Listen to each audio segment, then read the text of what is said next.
Hi guys. హౌస్‌లో వచ్చేసి మనకి చీఫ్ కంటెండర్ టాస్క్‌లు అనేటివి జరుగుతున్నాయి. ఆ టాస్క్‌లు జరిగిన తర్వాత గౌతమ్‌కి, పృథ్వీకి పెద్ద గొడవైంది. ఆ గొడవలో ఎవరిది తప్పుంది? ఎవరిది రైట్ ఉంది? అసలు గ్రూప్ గేమ్‌లు ఎవరు ఆడుతున్నారు హౌస్‌లో? సోలోగా ఎవరు ఆడుతున్నారు? గ్రూప్ గేమ్‌లు లెవ్వా అసలు హౌస్‌లో?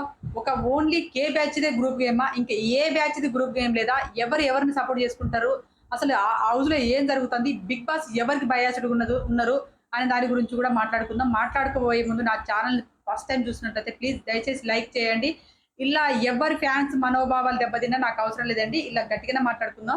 ఎవరిని అట్ చేయడానికి కాదు. నా ఫీలింగ్స్ నాకనిపిచ్చింది. నేనొక ఆడియన్స్‌గా నేను ఎలా ఫీల్ అయినా, నాకు ఎలా అనిపిచ్చింది దాని గురించే మాట్లాడుకుందాం. ప్లీజ్ దయచేసి ఇంట్రెస్ట్‌గా ఉంటది. చివరి వరకు చూడండి. నచ్చితేనే లైక్ చేయండి. లేకపోతే లేదు. మీ ఇష్టం చూడడం బంద్ చేయండి. ఫస్ట్ చీఫ్ కంటెండర్ టాస్క్‌లు జరుగుతాయి. ఆ టాస్క్‌లు ఏంటంటే పైనుంచి టీ షర్ట్‌లు పడతాయి. టీ షర్ట్‌లను ప్రొటెక్ట్ చేసుకోవాలి. అది ఎవరి సహాయమన్నా తీసుకోవచ్చు. లేకపోతే ఇండివిడ్యువల్‌గానే ఆడుకోవచ్చు. ఇండివిడ్యువల్‌గా ఆడితే అది ఆట నిగ్గడం కష్టం. ఇండివిడ్యువల్‌గా ఎవరు ఆడలేరు. అది ఒకరు హెల్పింగ్ తీసుకోవడం దాన్ని గ్రూప్ గేమ్ అనరు. హెల్పింగ్ తీసుకోవడం అని అంటారు. ఒక సాయం తీసుకుంటేనే ముందుకెళ్ళడం జరుగుతుంది. ఒకరు సాయం హెల్పింగ్ చేసుకుంటేనే ముందుకెళ్ళడం జరుగుతుందంటూ అది ఆట. ఈడ బిగ్ బాస్ ప్లాన్ ప్రకారమే ఎవరిని ఏ టైంన లేపాలి, ఎవరిని ఏ టైం తొక్కాలనేది బిగ్ బాస్ చేతుల్లోనే ఉంది కాబట్టి ఆ టైం ప్రకారం ఆ విధంగానే బిగ్ బాస్ వెళ్ళడం జరుగుతుంది. ఫస్ట్ ప్రేరణ టీ షర్ట్ పడడం జరుగుతుంది. పడగానే ప్రేరణ ప్రొటెక్ట్ చేసుకోవడానికి ట్రై చేస్తది. అప్పుడు నబీలు, యష్మి, పృథ్వీ ముగ్గురు గట్టిగా పోరాడుతారు. ఆ అమ్మాయి కూడా చాలాసేపు పోరాడి టీ షర్ట్ చింపేస్తారు. చింపేసిన తర్వాత ఆ అమ్మాయికి కసి మీద ఉంటుంది. నేను అందరి టీ షర్ట్ చింపేస్తా అనుకున్న టైంకి ఆ అమ్మాయి ముందరికాలకు బంద వేసేసి ఆ అమ్మాయి సంచాలకురాలుగా పెట్టేసి ప్రేరణ ఇక మీదట నువ్వు ఆడకూడదు, పాడకూడదు, నువ్వు సైలెంట్‌గా కూర్చోవాలి అని చెప్పడం జరిగింది. ఆ అమ్మాయి స్టన్ అయిపోయి బాగా బాధపడుతది. ఏంటిది బిగ్ బాస్ నాకు ఇలా ఎందుకు చేసిన బిగ్ బాస్ అనుకుంటది. దాని తర్వాత అదే ఈ అమ్మాయికి టీ షర్ట్ పడముందుకు మన ఎవరు అవినాష్ సంచాలకుడు ఉంటాడు. అతను పీకొచ్చు, లాగొచ్చు, చింపొచ్చు, కాపాడొచ్చు, ప్రొటెక్ట్ చేయొచ్చు అని చెప్పింది. ఈ అమ్మాయికి లేదు. దాని తర్వాత గౌతమ్ పడింది. గౌతమ్ పడినప్పుడు సేమ్ ఇదే విధంగా తేజ, రోహిణి ఇద్దరు కూడా ప్రొటెక్ట్ చేయడానికి ట్రై చేస్తారు. గౌతమ్ టీ షర్ట్ కూడా చినిగిపోతది. చినిగిపోయిన తర్వాత వచ్చేసి గౌతమ్ కూడా బ్రేక్ వేయడం జరుగుతది. నువ్వు ప్రొటెక్ట్ చేయాలా గానీ చిప్పడం లేదు అని చెప్పేసి అని చెప్పడం జరుగుతది. అప్పుడు సంచాలకురాలుగా మళ్ళీ ప్రేరణ ఉండడం జరుగుతది. ఇట్లా వన్ బై వన్ పడుతుంటే టీ షర్ట్ పడుతుంటే అలా లాస్ట్ కొత్తరికే ఒక Rohini T shirt Nikhil T shirt మిగులుతుంది. మళ్ళీ నెక్స్ట్ ఇక్కడ ఒకరి గురించి మాట్లాడదాం. ఎవరిదంటే మన నబిల్ టీ షర్ట్ పడినప్పుడు నబిల్ టీ షర్ట్ ప్రేరణను మన రోహిణి చింపుతుంది. నబిల్ హట్ అవుతాడు. ఎందుకు హట్ అవ్వాలండి? ఎందుకంటే ప్రేరణది చింపాడు కాబట్టి నబిల్ చింపడం జరిగింది. నబిల్ చింపడం తప్పేముంది. గౌతమ్ ఇద్దరు కలిసి నాకు చింపిర్రు అని నేను వాళ్ళ చింపిన వాడు చింపిర్రు అని చెప్పేసి కొద్దిసేపు అట్టయిండు. అట్ట అవ్వడం అనేది ఎందుకు అట్టవ్వాలి? మనం వాళ్ళ జోలికి పోకపోతే వాళ్ళు మనం చింపపోదురు. మనం పోయినాం కాబట్టి వాళ్ళు చింపిరని చెప్పేసి అక్కడి వరకు ఊరుకుంటే బాగుండు. కెమెరా దగ్గరికి వచ్చి బాధపడడం, రూమ్‌లో కూర్చొని బిగ్ బాస్ అని చెప్పి బాధపడడం అనేది కరెక్ట్ కాదనిపించింది. ఈ నెక్స్ట్ వచ్చేసి ఇలా వన్ బై వన్ అవినాష్‌ది పడతది. అవినాష్ చినుగుతది. ఒకళ్ళని లాస్ట్‌కి వచ్చరికి ఎవరిది మిలిగింది యష్మిది మిలిగింది. పృథ్వీది మిలిగింది. నెక్స్ట్ వచ్చేసి విష్ణుప్రియది మిలిగింది. ఇంకా యష్మి, రోహిణి, తేజది మిలిగింది. లాస్ట్‌కి రోహిన్‌ది, నిఖిల్‌ది ఇద్దరు టీ షర్ట్ పడలేదు. బిగ్ బాస్ ఏం చేసిండు, ఇక్కడ హౌస్‌మేట్ చేతిలో డెసిషన్ పెట్టడం జరిగింది. ఆడ నిఖిల్‌కి ఓన్లీ చీప్ అవ్వడం జరిగింది కానీ మెగా చీప్ కాలేదు నిఖిల్‌కి. ఇక్కడ హౌస్‌మేట్ చేతిలో పెడితే చీప్ అయ్యిండు కాబట్టి ఇతనికి ఇవ్వరని చెప్పేసి రోహిన్‌ని కాపాడడం కోసం, రోహిన్‌ని చీప్ చేయడం కోసం, రోహిన్‌ని కూడా 5 వారాలు అంటే ఇంకో 2 వారాలైతే దాంట్లోకెళ్తది కదా! టాప్ 5 లోకెళ్తది. టాప్ 5 లో పెట్టాలన్న ప్లాన్‌తోనో మరి ఏంటిదో తెలదు. ఇక్కడ వైల్డ్ కార్డ్ ఎంట్రీస్‌కి ఫస్ట్ వాళ్ళు ఎంటర్ అయిన కాంచెలు కూడా వాళ్ళకు బయాస్డ్‌గా ఉన్నాడు బిగ్ బాస్ అనేది. ఇది 100% నేను ఈ వీడియోలో ప్రూవ్ చేయడానికి ట్రై చేస్తాను. ఈ వీడియో మీకు నేను చెప్పింది నిజమైతే మాత్రం ఒక లైక్ చేయండి. ఏంటంటే ఇప్పుడు హౌస్‌మేట్ చేతిలో పెట్టినప్పుడు వన్ బై వన్ ఫస్ట్ ఏం చేస్తది ఫస్ట్ ఎవరు ప్రేరణ ఏమంటది? నాకు ఆ అమ్మాయి ఫస్ట్ నేను సూట్‌కేస్ ఇచ్చింది గదా! నేను గూడా ఇప్పుడు ముందుకు ఒక స్టెప్ కంటెండర్ అవ్వడానికి నేను ముందుకు ఒక స్టెప్ ఏస్తున్నా. ఈ అమ్మాయికి కంటెండర్ అవ్వాలని. నాకు రోహిణి నాకు ఇయ్యడం వల్ల నేను కంటెండర్ అయినా, నేను చీప్ అయినా, నేను రోహిణికి అన్యాయం చేసిన. ఆ రోజు నేను రోహిణికి 2 ఏసుంటే బాగుండు. అది నా తప్పే సారీ రోహిణి అని చెప్పేసి ముందుకు జరపడం జరిగింది రోహిణికి. దాని తర్వాత యష్మి గూడా నాకు ఎందుకంటే ఆల్రెడీ మెగా చీప్‌గా 4 సార్ల మన నిఖిల్ చేసిండు. నేను ఇప్పుడొచ్చేసి రోహిణికి సపోర్ట్ చేయాలనుకుంటున్నాను అని చెప్పేసి రోహిణి చేసింది. ఇట్లా అందరూ వన్ బై వన్ చేసుకుంటూ పోతుంటే పృథ్వీ ఒకడు, నబీల్ ఒకడు, పృథ్వీ, నబీల్ వీళ్ళిద్దరు వచ్చేసి ఎవరికి మన విష్ణుప్రియ వీళ్ళు ముగ్గురు వచ్చేసి నిఖిల్‌కి సపోర్ట్ చేయడం జరుగుతది. గౌతమ్ వచ్చేసి గౌతమ్ అంటే ఎవరికి రోహిణికి సపోర్ట్ చేస్తున్నప్పుడు ఏమంటాడంటే అందరూ గ్రూప్ గేమ్ ఆడుతున్నారు. ఈ హౌస్‌లో ఎవరు గ్రూప్ గేమ్ ఆడుతారో వైల్డ్ కార్డ్ ఎంట్రీస్‌గా వచ్చినా మేము తప్పు చేశామా? వైల్డ్ కార్డ్ ఎంట్రీస్‌గా వచ్చిన కాడి నుంచెల్లి కూడా అందరూ మమ్మల్ని అనడం జరుగుతుంది. ఆ వైల్డ్ కార్డ్ ఎంట్రీస్‌కి వచ్చిన కంచెల్లి కూడా 1 సెకండ్ ఫోన్ వస్తుందండి. వైల్డ్ కార్డ్ ఎంట్రీస్‌కి వచ్చిన కానించెల్లి కూడా మమ్మల్ని బయటికి పంపేయాలి, మమ్మల్ని తరిమేయాలని ప్లాన్ ప్రకారమే ఒక గ్రూప్ ఫార్మ్ అయ్యి మమ్మలను టార్గెట్‌గా పెట్టుకొని నామినేషన్ చేయాలనుకుంటారని చెప్పేసి బయట నామినేషన్ చేసిన మన నామినేషన్ చేసినప్పుడు వచ్చినప్పుడే మాకర్థమైంది. ఈ ఈ ఇట్లాంటి స్ట్రగుల్ ఎదుర్కొంటూ వస్తున్నాం మేమిక్కడికి. ఇప్పుడు నేను రోహిత్‌ని సపోర్ట్ చేయాలనుకుంటున్నా అన్నాడు. ఇదంతా నాకు ఆయన అక్కడ చెప్పాలని అవసరం లేదు. ఎవరు సపోర్ట్ చేస్తున్నాం అంటే రోహిత్‌ని సపోర్ట్ చేస్తున్నాం అంటే అయిపోతుండే. ఇక్కడ గ్రూప్ గేమ్ వాళ్ళది అని ప్రొటెక్ట్ అంటే ప్రొజెక్ట్ అందరికి అర్థం అవ్వాలని చెప్పేసి ఒక ఏమంటారు దాన్ని పోర్ట్రేట్ చేయాలనే ఉద్దేశంతోటి గౌతమ్ ప్లాన్ ప్రకారం వెళ్తుండే అనిపించింది. అందరికీ పోర్ట్రేట్ చేయాలి. Group game, group game. అరే నాయనా గ్రూప్ గేమ్ ఆడిర్రు. ఏ టైంలో ఆడిర్రు? బిగ్ బాస్ చెప్పిండు. తుఫాన్ లాగా వాళ్ళు వస్తున్నారు. వాళ్ళని ఎదుర్కోవాలి. మీరు వాళ్ళని బయటికి పంపేయాలి. మీరు తరమాలి. వాళ్ళను మీరు తరుముతారా, తంతారా మీ ఇష్టం. వాళ్ళని ప్రొటెక్ట్ చేసేసేరి, బయటికి పంపించేసేరు అని చెప్పేసి బిగ్ బాస్ చెప్పడం వల్ల అప్పుడు రాయల్ క్లాన్స్, ఓజీ క్లాన్స్ అని చెప్పేసి క్లాన్స్ ఉన్నాయి. అప్పుడు వాళ్ళు వేసిన ప్లాన్ ప్రకారం వీళ్ళు కూడా అప్పుడు అడ్డుకోవడానికి చాలా గేమ్లు ఆడిర్రు, కష్టపడిర్రు. కష్టపడి కూడా 8 మంది లోపలికి తీసుకొచ్చారు. ఆ 8 మందితో కూడా గేమ్ స్టార్ట్ అయింది. స్టార్ట్ అయినప్పుడు కూడా బిగ్ బాస్ ఇంకా క్లయింట్స్ గానే ఉంచిండు. Clients OG clients, royal clients అని పేరు పెట్టడం జరిగింది. పేరు పెట్టినప్పుడు కూడా మన నాగార్జున గారు వచ్చేసి చూసినవా రాయల్ క్లాన్స్ వాళ్ళు ఒక ముకుమ్మడి ఉంటురు కాబట్టి వాళ్ళు ఈ రోజు సక్సెస్ అవుతారు, మీరు ఫెయిల్ అవుతారని చెప్పేసి కూడా వీకెండ్ లో నాగార్జున గారు చెప్పడం జరిగింది. అప్పటి నుంచి వాళ్ళ ప్లాన్ ప్రకారం అరే మనం వాళ్ళని ఫోకస్ పెట్టాలి, ఎట్టుబడి మనం ఫస్ట్ వీక్ నుంచి ఆడుతున్నాం, మనం ఉండాలి, మనం ఆడాలి, మన చేతుల్ని మన మధ్యనే ఉండాలి, కప్పు మనం ఆడడం తప్పేంటి అని చెప్పేసి వాళ్ళు ప్లాన్ వేసారు. ప్లాన్ ప్రకారం ఆడడం జరిగింది. అప్పుడు మహబూబ్ ఉన్నప్పుడు కూడా ఇదే ప్లాన్ ప్రకారం ఎవరెవరిని మప్పియాలి, ఎవరెవరిని పైన దాడి చేయాలి, ఎవరెవరిని తీసేయాలి అనేది కూడా ప్లాన్ వేసుకున్నారు. ఇక తప్పేం లేదు. ఈ విధంగా జరుగుతున్నప్పుడు ఇంకా నేను ఇక్కడ ఎవరికి ఎలా బాయాసడం జరిగిందంటే వీళ్ళు వైల్డ్ కార్డ్ ఎంట్రీస్ వచ్చినప్పుడు వీళ్ళకు సేవింగ్ పాస్ అనేది 2-3 వారాలు వీళ్ళ చేతిలో పెట్టడం జరిగింది. వీళ్ళకి ఏ పాస్ లేదు. వీళ్ళు వచ్చినప్పుడు ఓజీ క్లాన్స్ వాళ్ళు వచ్చినప్పుడు హౌస్లకి వీళ్ళకి ఏ పాస్ లేవు సేవింగ్ పాస్ అని. వీళ్ళకి మాత్రం సేవింగ్ పాస్ అనేది వీళ్ళ చేతిలో పెట్టడం జరిగింది. ఆ వారంలో రావడమే రోహిణిను గౌతమ్ ఇద్దరు సేవింగ్ పాస్ గెలుచుకోవడం వల్ల ఆ సేవింగ్ పాస్ను వచ్చేసి ఎవరు నైని పావానికి ఇవ్వడం జరిగింది. అప్పుడు ఫ్రెండ్ అని ఇచ్చాడా, లేకపోతే మరి ఏ రకంగా ఇచ్చి హౌస్ మేట్స్ అని ఇచ్చిండా, లేకపోతే వాళ్ళ క్లయింట్స్ మెంబర్ అని ఇచ్చిండా తెలీదు. అప్పుడు ఆ అమ్మాయి చేతిలో పెడతారు. అక్కడ ఉన్న గంగవ్వ చేతిలో పెట్టొచ్చు, మహబూబ్ చేతిలో పెట్టొచ్చు, రోహిణ్ చేతిలో పెట్టొచ్చు, అవినాష్ చేతిలో పెట్టొచ్చు. మరి పెట్టలేదు. ఆ అమ్మాయి హరితేజ చేతిలో కూడా పెట్టొచ్చు. అప్పుడు ఆ టైంలో పావనికి ఇచ్చింది. నైని పావని వీళ్ళిద్దరు బయట క్లోజ్ ఫ్రెండ్స్ కాబట్టి పావని చేతిలో పెట్టింది. అక్కడ ఫ్రెండ్, అది గ్రూపిజం కాదు. నీ ఫ్రెండ్ ప్రొటెక్ట్ చేసుకోవడం అది గౌతమ్ ప్లాన్. ఓకే. నెక్స్ట్ వచ్చేసి మళ్ళీ గౌతమ్ మెగా చీప్ అయ్యాడు. మెగా చీప్ అయిన తర్వాత కూడా అతని దగ్గర సేవింగ్ పాస్ ఉంది. ఆ సేవింగ్ పాస్ తోటి కూడా మళ్ళీ కూడా ఎవరిని సేవ్ చేసిండు? హరితేజని సేవ్ చేసిండు. అప్పటికి వాళ్ళు ఊరుకున్నారా? ఓజీ క్లయింట్స్ వాళ్ళు ₹1,00,000 పోయినా పర్లేదు నామినేషన్ చేద్దామని చెప్పేసి నామినేషన్ చేసినప్పుడు ₹1,00,000 పోయినా పర్వాలేదు నామినేషన్ చేద్దానికి మీకు పాయింట్స్ ఉన్నాయా అని చెప్పేసి నాగార్జున గారు అడగడం జరిగింది. అక్కడ మళ్ళీ ఎవరిని సేవ్ చేసిండు? ₹1,00,000 పోయినా కూడా మళ్ళీ సేవింగ్ ఎవరి చేత మళ్ళీ అక్కడ పాస్ పెట్టడం కాకుండా ఇక్కడ ఏం చేసిండు? సేవింగ్ కూడా ఇవ్వడం జరిగింది. సేవింగ్ ఇచ్చినప్పుడు ఆ రీజనే సేవ్ చేసిండు. ఎందుకు? వాళ్ళ క్లయింట్ మెంబర్ అని. మరి అవతల ఓజీ క్లయింట్‌లలో చేయొచ్చుగా సేవ్. చేయలే. వాళ్ళ క్లయింట్స్ కోసమే ఆడుకున్నాడు కదా! గౌతము వాళ్ళ క్లయింట్స్ కోసమే ఆడుకున్నాడు కదా! మరి ఇక్కడ ఎవరైనా వాళ్ళ క్లయింట్స్ కోసమే ఆడుకున్నారు. అప్పుడు 2 క్లయింట్స్‌గా ఉండడం వల్ల వాళ్ళ క్లయింట్స్ కోసం ఆడిండు. మహబూబ్ ఉన్నప్పుడు కూడా ఎవరిని సేవ్ చేసిండు? వాళ్ళ క్లయింట్స్ వాళ్ళనే సేవ్ చేయడం జరిగింది. అవినాష్ ఉన్నాడు. అవినాష్ కూడా ఎవరిని సేవ్ చేయడం జరిగింది? రోహిణిని సేవ్ చేయడం జరిగింది. రోహిణి కూడా ఎవరిని సేవ్ చేసింది? జైల్‌లో ఉన్నప్పుడు అవినాష్‌ని బయటికి తీసుకురావడం జరిగింది కీచెంతుని. అంటే వాళ్ళ క్లయింట్స్ మెంబర్స్‌ని వాళ్ళు సేవ్ చేసుకున్నారు. అప్పుడు తప్పేంటి? నేను అడుగుతున్న తప్పేంటి? ఎవరి క్లయింట్స్ వాళ్ళని వాళ్ళు సేవ్ చేసుకోవడం తప్పేంటి? బయట నుంచి వచ్చిన తలకాయ మ్యాచ్‌నోళ్ళు గ్రూప్ గేమ్ అని ప్రొటెక్ట్ చేసిపోయారు. వాళ్ళు ఉన్నప్పుడు కూడా ఇదే జరిగింది. మన ప్లాన్ సీత ఉన్నప్పుడు జరగలేదు ఇది. మన ప్లాన్ ప్రకారమే మనం వాళ్ళని తరిమి కొడదాము, తుఫాన్ వస్తుందని చెప్పేసి సీత ఉన్నప్పుడు జరగలేదు. సీతకు కూడా కన్ను మూసుకుపోయినాయేమో వచ్చి గ్రూప్ గేమ్ అని ఒక ప్రొటెక్ట్ చేసి ఒక ముద్ర వేసుకోవడం జరిగింది.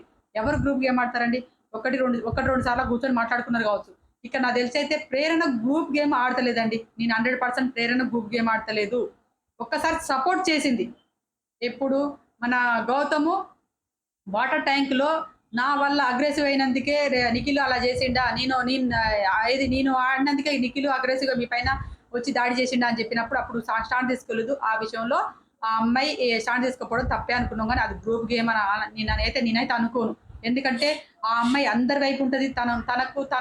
ఫస్ట్ తనకు ప్రయారిటీ ఇచ్చుకున్నాకనే ఇతరుల గురించి ఆలోచిస్తది తప్ప ఎప్పుడు వీళ్ళకి ప్లాన్ ఏద్దాము, వాళ్ళని లేపేద్దాం, వీళ్ళని లేపేద్దాం అయితే ఆ ప్లాన్‌లలో ఈ అమ్మాయి ఎప్పుడు కనపడలేదు. నిఖిల్ ఒకసారి కూర్చున్నాడు. నిఖిల్ ఒకసారి చేసిండు. దాని తర్వాత వచ్చేసి నబీల్ కూడా ఒకసారి ప్లాన్ చేసిండు. ఆ విష్ణుప్రియ, రోహిణి, సారీ విష్ణుప్రియ, యష్మి, పృథ్వీ ఈ నలుగురు కూర్చొని కూడా ప్లాన్ చేసిన రోజులు కూడా ఉన్నాయి. ఇది ఈ విధంగా జరుగుతుంది. కానీ దాన్నే గ్రూప్ గేమ్ అని ప్రొడక్ట్ చేసుకోవడం ఏందో, ఆదిత్య ఓం వచ్చి గ్రూప్ గేమ్ అనడం ఏందో, ఆదిత్య ఓంకి ఆయనకి తెలివితేటలు ఉండుంటే ఇలా హౌస్‌లో ఉండేవాడు. ఇలా తెలివితేటలు లేకపోవడం వల్లనే హౌస్ నుంచి బయటికెళ్ళాడు. ఎందుకంటే మెయిన్‌గా ఏందంటే మన యష్మిను, ప్రేరణ ఇద్దరు నామినేషన్ చేయడం వల్ల నేను బయటికి పోయినా అనుకుంటున్నాను. కానీ ఆడియన్స్ బయటికి పంపిస్తే బయటికి పోయి నీ ఆట నచ్చలేదు బయటికి పో బాబు అని చెప్పేసి బయటికి పోవడం జరిగింది తప్ప, అక్కడ ఆయన అనుకుంటాడు కదా వీళ్ళు పంపిస్తే నేను పోయినని చెప్పేసి వీళ్ళని నామినేషన్ చేయడం, వీళ్ళని టార్గెట్ చేయడము అలా జరిగింది. నెక్స్ట్ వచ్చేసి గౌతమ్ అక్కడక్కడ ఏంటంటే సారీ అంటున్నాడు, ఏమంటున్నాడు, వాళ్ళ పేరెంట్స్ వచ్చిపోయినాక అక్కడ చెప్తుండ్రు, వాళ్ళ అమ్మ చెప్పిపోయినాక, నిఖిల్ వాళ్ళ అమ్మ చెప్పిపోయినాకనే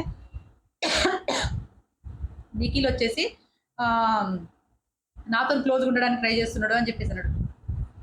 నిఖిల్ అమ్మ చెప్పిపోయినందుకు అని కాదు, ఒక నిమిషం సారీ, నిఖిల్ వాళ్ళ అమ్మ వచ్చి చెప్పిపోయినప్పుడు కాదండి, అమ్మ వచ్చి చెప్పిపోకపోయినా నిఖిల్ ఫస్ట్ నుంచి కూడా గౌతమ్తో మాట్లాడుతూనే ఉన్నాడు. ఇక్కడ వచ్చేసి నిఖిల్కి ఒక్కడికే వాళ్ళ అమ్మ చెప్పిందా, ప్రతి ఒక్కరికి పేరెంట్స్ వచ్చి ఏదో ఒక ఇన్పుట్స్ ఇవ్వడం జరిగింది. గౌతమ్ మాత్రం ఏలేదా, నువ్వు శాగ్ చూపించు అనగా టవల్ కట్టేసి, లాస్ట్ సీజన్లో ఇంత బాగా కట్టలే టవలు, ఈ సీజన్లో లాస్ట్ సీజన్ కంటే ఈ సీజన్లో ఎక్కువగా టవల్ కట్టడం జరిగింది. మన ఏది పవన్ కళ్యాణ్ గారి పార్టీ నుంచి వాళ్ళ పనిచేసే నాయకులతో కూడా సపోర్ట్ చేయడం జరిగింది. ఒక ముసరాయన మన తెలుగు బిడ్డ, మన తెలుగు గౌతము, తెలుగు బిడ్డ, తెలుగు ప్రజల బిడ్డ, ఈయన ఒక్కడే తెలుగు బిడ్డ, ఇంకా హౌస్లో ఎవరు తెలుగు బిడ్డ లేరు, ఈ తెలుగు బిడ్డకి సపోర్ట్ చేయని చెప్పేసి పవన్ కళ్యాణ్ గారి పార్టీ నాయకుడు కూడా సపోర్ట్ చేయడం జరిగింది.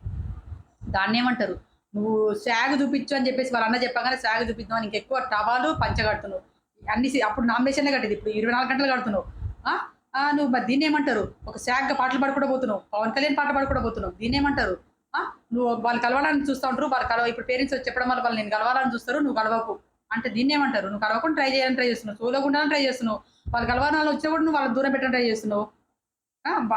దీన్ని ఏమంటారు అంటే, జనాలకు నేను ఒక్కనే, నువ్వు బయట ఆట చూసి వచ్చినావు, ఎవరిని కొడితే ఏం జరుగుతుంది, ఎవరిని ట్రిగర్ చేస్తే ఏం జరుగుతుంది నువ్వు ముందుగా చూసి వచ్చినావు. నీ ప్లాన్ ప్రకారం సక్సెస్ అవుతున్నామేమో, కానీ నీకు కూడా మీ అన్న చెప్పిపోయినా కంచలే కదా నువ్వు కూడా ప్లాన్ ప్రకారం ముందుకెళ్ళేది. దీన్ని ఏమంటారు? అదే విధంగా గౌతము కెమెరా దగ్గరికి పోయి నాకు నాకు బయట టాప్ పైలో పెట్టడం వల్ల వీళ్ళు ఎవరు ఓర్తలేరు, ఎవరు చూస్తారంటే ఎవరైనా అంతే ఉంటుంది. టాప్ పైలో ఎట్లా పెట్టి వచ్చిండు, నిన్నడాక నా ఎలిమినేషన్ అయితే ఎట్లా వచ్చిండు డిస్కషన్ చేసుకో తప్పేం లేదు, ఎవరైనా డిస్కషన్ చేసుకుంటారు, దాంట్లో తప్పేం లేదు.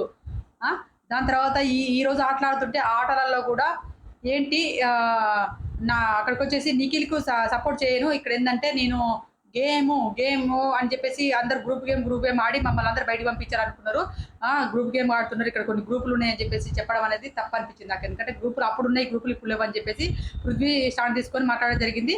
ఇక్కడ గ్రూపులు ఉన్నాయని చెప్పేసి అంటున్నారు, ఏ గ్రూప్ పంపిస్తారు, ఎవరు పంపిస్తున్నారు, అప్పుడు ఒకసారి వచ్చినాము తుఫాన్ వస్తుందని బిగ్ బాస్ చెప్పడం వల్ల అప్పుడు మేము అడ్డుకోవడానికి ట్రై చేసినాము, ఇప్పుడు గ్రూప్ లేవని చెప్పేసి అన్నాడు.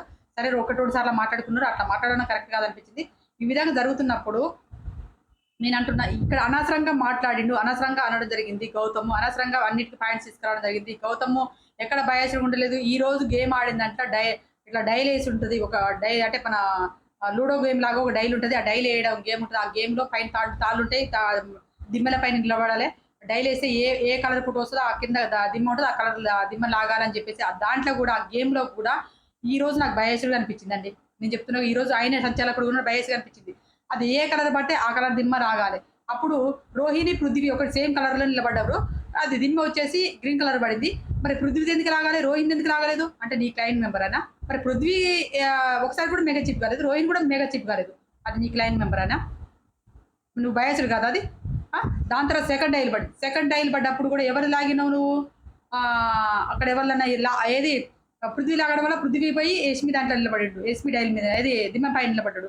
ఇక్కడ మళ్ళీ సెకండ్ డైల్ పడంగానే ఆ అమ్మాయి రోహింద్ లాగినాక రోహిణి పోయి తేజ నిలబడింది.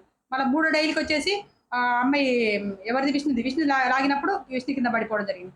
నెక్స్ట్ ఇంకోసారికి పడినప్పుడు ఇప్పుడు ఇద్దరు ఉన్నారు, రెండు సేమ్ కలర్ డైల్స్ ఉన్నాయి. అప్పుడు ఆ డైల్ పడినప్పుడు ఫస్ట్ పృథ్వీ ఎందుకు లాగినావు, యష్మి పృథ్వీ ఉన్నది ఎందుకు లాగినావు, తేజ రోహిణి ఉన్నది ఎందుకు లాగలేదు? అప్పుడు నీ బయాస్డ్ ఉండవని. బయాస్డ్ కాదా అది? నీ బయాస్డ్ గేమ్ కదా. ఫస్ట్ పృథ్వీ లాగినప్పుడు బయాస్డ్ గేమే, మళ్ళీ ఇక్కడ ఇద్దరు నిలబడ్డప్పుడు మరి వీళ్ళది ఎందుకు రాగలేదు చెప్పు. అప్పుడు నువ్వు రెండు సార్లు నువ్వు బయాస్డ్, నాకైతే బయాస్డ్ అనిపించింది. ఈయన చేస్తే బయాస్డ్ కాదు, వాళ్ళకు గ్రూప్ గేమ్ కాదు. తేజ, రోహిణి, అవినాష్ వీళ్ళు ముగ్గురు ఒకరినొకరు నామినేషన్ చేసుకున్నారా చెప్పండి? వీళ్ళ ముగ్గురిని గౌతమ్ నామినేషన్ చేసిండా? గౌతమ్‌ను వీళ్ళేమన్నా నామినేషన్ చేసిర్రా? మీరు చెప్పండి. వీళ్ళు ఏమన్నా గౌతమ్ నామినేషన్ చేసిర్రా? తేజ లాస్ట్ సీజన్‌లో ఒక్కసారి కూడా సందీప్ మాస్టర్ నామినేషన్‌లోకి రాలేదని సందీప్ చిల్లి నామినేషన్. సందీప్ మాస్టర్ మీరు ఒక్కసారి నామినేషన్‌లోకి పోయిరండి. ప్రజల్లోకి పోయిస్తే బాగుంటదేమో ఇది పర్సనల్ ప్యూర్ ఒపీనియన్ అని చెప్పేసి నామినేషన్ ఎయడం జరిగింది. ఆ నామినేషన్‌తోని ఒక్కసారి కూడా 5 వారాల నుంచి నామినేషన్‌కి రానటువంటి వ్యక్తి ఆ నామినేషన్‌లోకి రావడం వల్ల 5 వారాలలో ఎళ్ళిపోవడం జరిగింది. ఎవరు? మన సందీప్ మాస్టర్. మరి ఇప్పుడు ఈ రోహిణి రాట్లేదు. అవినాష్ రాట్లేడు నామినేషన్‌లకి. మరి వీళ్ళిద్దరు కనపడతలేరా తేజకి? వీళ్ళిద్దరికి ఎందుకు నామినేషన్ చేస్తలేడు? ఇది బయాస్డ్ కదా? వీళ్ళు గ్రూప్ గేమ్ కదా? వీళ్ళు మాట్లాడుకోవట్లేరా? మరి ఎందుకు? ఇక గ్రూప్ గేమ్ వీళ్ళని ఎందుకు అంటారు? ఏమంటారు కదా! అరే దొంగ దొంగ అంటే నీ పక్కనోడు నీ డైలాగ్ ఉంటది. ఆ డైలాగ్ లాగానే ఉంది.